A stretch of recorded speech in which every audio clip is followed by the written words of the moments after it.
Israel desafiou o recém-assinado acordo de paz entre Estados Unidos e Irã ao realizar um novo ataque no sul do Líbano e divulgar um mapa que mostra suas tropas ocupando uma zona de segurança de 10 quilômetros dentro do território vizinho.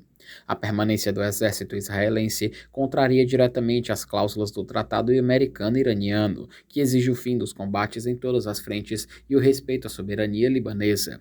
O primeiro-ministro Benjamin Netanyahu segue rejeitando os apelos de Washington, enquanto autoridades de Tel Aviv classificam as negociações com a Casa Branca como difíceis. A insistência militar aprofundou a crise diplomática entre os dois países aliados. O presidente Donald Trump externou publicamente sua forte frustração com os bombardeios israelenses em Beirute, revelando ter tido uma discussão acalorada na qual chamou Netanyahu de louco, devido à destruição de prédios residenciais inteiros. Para mais informações, acesse o portal O Povo, se inscreva no canal, link na descrição.